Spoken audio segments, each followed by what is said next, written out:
சீரியல்களின் full எபிசோடுகளை Sun டிவியில் ஒளிபரப்பான உடனே எக்ஸ்க்ளூசிவாக சன் நெக்ஸ்டில் மட்டும் ஃப்ரீயா பாருங்கள். தியா, எல்லாத்தையும் தவறா நினைச்சுக்கிட்டு நீ கோவப்படுறதுல எந்த அர்த்தமும் இல்ல. எதையும் தீர விசாரிச்சுதான் முடிவு பண்ணணும். என் மகனை பத்தி எனக்கு தெரியும்.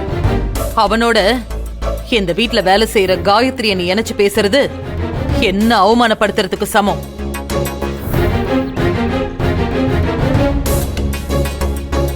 பிளீஸ், இப்படியெல்லாம் இன்னொரு தடவை நீ நடந்துக்காத.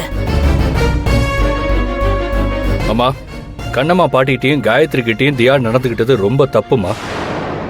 ஒழுங்கா தியாவை அவங்க கிட்ட மன்னிப்பு கேட்க சொல்லுங்கம்மா.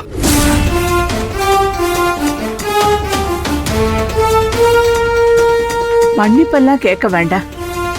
பிரச்சனை இல்லாம இருந்தா போதும்.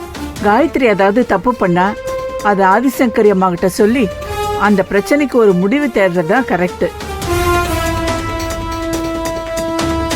அதை விட்டுட்டு அவளை அடிக்கிறது, துன்புறுத்துறது இதெல்லாம் வேண்டாம்மா. அதை மட்டும் தியாவுக்கு எடுத்து சொல்லி புரிய வைங்க. எல்லாத்தையும் நான் நல்லா புரிஞ்சுக்கிட்டேன்.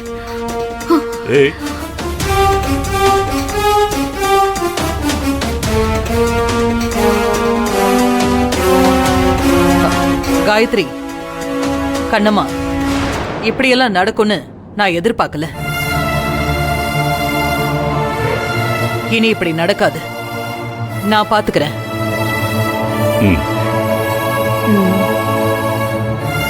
எங்க வாங்க. சரியா வா. ஓகேம்மா, வாப்பா.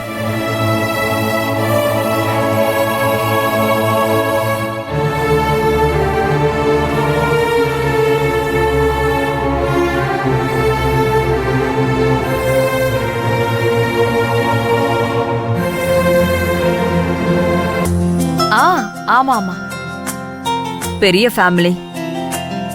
அதனாலதான் தியாவை இங்க பேசி முடிச்சோம். தியா அப்பாவுக்கும் ஓகே தான். என் ஃப்ரெண்டு தான் அவ. ஏய் தியா, எதுக்காக இப்படி நடந்துக்கிற? பேசிட்டு இருக்கிற போன கட் பண்ணி தூக்கி போடுற. அந்த காயத்ரி முன்னால நான் அவமானப்பட்டு அசிங்கப்பட்டு கூனி கூறிக்கு போய் வந்து நிக்கிறேன். இப்போ நீங்க போன்ல பேசுறதா ரொம்ப முக்கியமா? மம்மி, உங்க பேச்சுக்கு மதிப்பு கொடுத்துதான் நான் இந்த வீட்டுக்கு மருமகளா வர்றதுக்கே சம்மதிச்சேன். அதுக்காக யார் முன்னாடியும் என்னோட மரியாதையை இழந்து வாழ வேண்டிய அவசியம் எனக்கு இல்ல. இந்த வீட்ல ஒரு வேலை செய்யறவங்களுக்கு கொடுக்கிற மரியாதை இந்த வீட்ல மருமகளா வாழ போற எனக்கு இல்ல. என்னோட மம்மி நீங்க. உங்களுக்காக நான் எதை வேணாலும் விட்டு கொடுக்கலாம். அதுக்காக என் செல்ஃப் ரெஸ்பெக்ட மத்தவங்க கிட்ட விட்டு கொடுத்து நான் அசிங்கப்பட தயாரா இல்ல. என் செல்ஃப் ரெஸ்பெக்ட இழந்து இங்க இருக்கிறதுக்கு எனக்கு பிடிக்கல பிடிக்கல பிடிக்கல. ஏய், என்ன பண்ணிட்டு இருக்க நீ?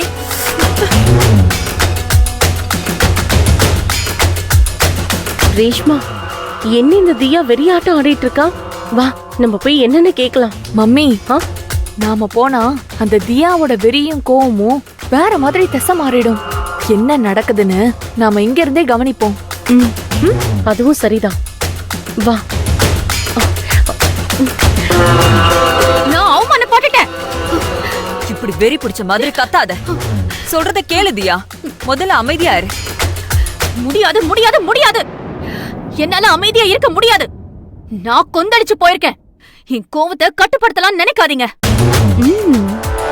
ஐயோ தியா, எதுக்கு இப்படி நடந்துக்கிற? எதுவா இருந்தாலும் பேசிக்கலாம். நீ கொஞ்ச நேரம் அமைதியா இரு. இன்னமும் நான் அமைதியா இருக்கிறதுக்கு என்ன இருக்கு? நான் அமைதியா இருக்கணும், சந்தோஷமா இருக்கணும்னா இந்த வீட்டை விட்டு உடனே போகணும். இந்த கல்யாணம் எனக்கு வேண்டாம். ஆஹா, நம்ம மாந்திரிகர் கிட்ட போய் வசியம் பண்றதுக்கு முன்னாடியே இவ இப்படி கல்யாணமே வேண்டாம், ஒண்ணும் வேண்டான்னு ஊரை பார்த்து போறேன்னு நம்ம தியா சொல்றத பார்த்தா ஒரு மிகப்பெரிய பூகம்பமே வெடிச்சிருக்கே. ரேஷ்மா, இத கேட்க கேட்க எனக்கு அவ்வளவு சந்தோஷமா இருக்கு.